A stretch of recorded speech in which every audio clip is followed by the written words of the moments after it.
Hey, Grace Chapel. I was asked to add to the awesome group of people that have been sharing these devotional messages for each day. And I just decided I think I want to share with you some things that have kind of organically been coming out of my devotional time in the mornings. And kind of a small plug here. I've been, since about November now, I've been doing this Seeking God's Face devotional, praying with the Bible through the year. I'm sure a lot of you have heard about it. It's been highly recommended by Ben and a lot of the staff.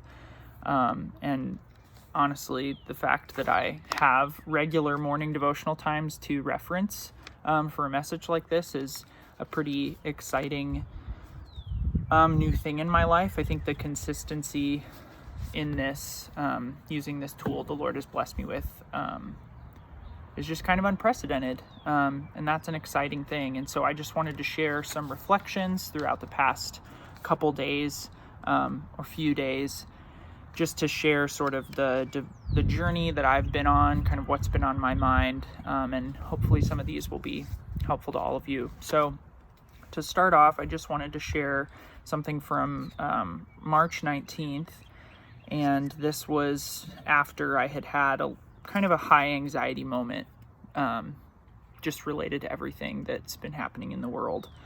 So this was a prayer that I started out with that morning. There is something sweet happening here. Yesterday, when I was weeping about the state of the world and the movie, and sitting in the dark of our room, I had the thought, we should talk about this tomorrow. I was thinking of you and this time in that moment. I was instinctively and naturally running to you, Lord. And that is what I think we all have to do. It's kind of the only thing we can do ever, regardless of kind of the world's moment. It, of course, feels especially apt right now because our helplessness is in full focus.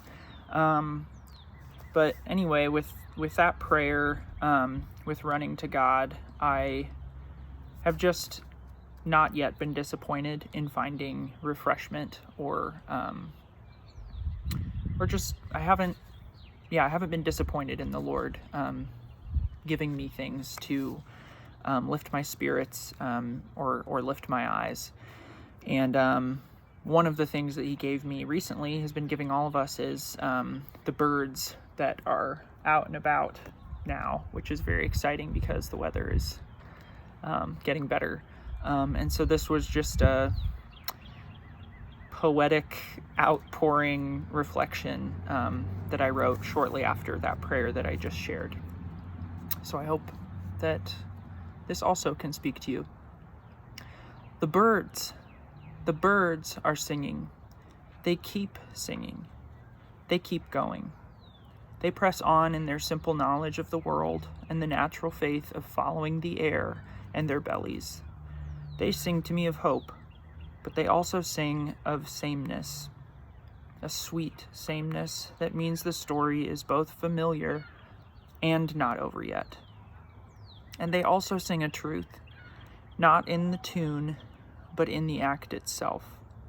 The Lord provides, the Lord sustains, the Lord gives and takes away. Things flourish and recede. God is on the throne.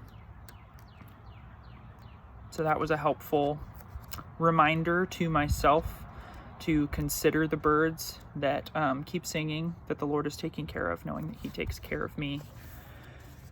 Another reflection, which maybe I'm sure will speak to some of you, is we've had a lot of cloudy days here in Lincoln, and the weather was really just piling on what was already a time when it was easy to become kind of depressed and down. And so I found myself reflecting on that and just trying to speak to my soul about how even nature and the weather are not powerful when compared to God. And so this was a March 23rd reflection that I wrote. Even the light of day is an imperfect representation of you. for it is subject to how the clouds wish to portray it. That light can be melancholy or sickly or blotted out entirely. But you, O God, are unblockable, unquenchable, unflappable bright. You are lightness itself and glorious. Praise and honor be to you, the greater sun in my sky.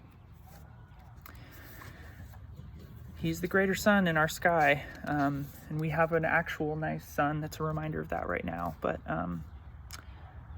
that was just a helpful reminder for me, and maybe that's something you can think about as well when it gets cloudy again, as it inevitably will. But to finish things up, I wanted to share, if I can find it again, just a reflection that I wrote more recently that is maybe not as time specific. I think as much as we are leaning into what we need from God in this moment of COVID-19 and all that uncertainty, I think it's also important to just remember that God is not more on the throne over the flood and storm than he was before this all happened. He is constant, and our needs remain the same, and his ability to meet them remains the same, regardless of what is happening in the natural world. And so this is a poem reflection that I wrote, just kind of reminding myself of God's gifts and his mercies. And this is something that is always true. It was true just as much last year as it is right now.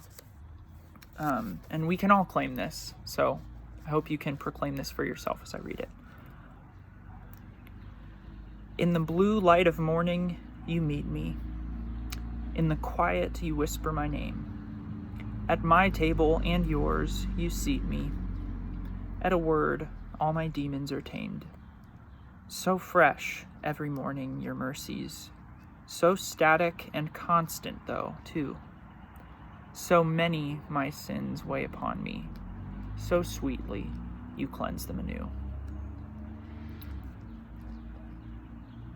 He is on the throne, and just as he has always, he will continue to be with us. He will continue to know us, and he will continue to meet our needs. I hope this has been a blessing to you. I love you all, and I miss you, and we will gather together again soon. Have a good one.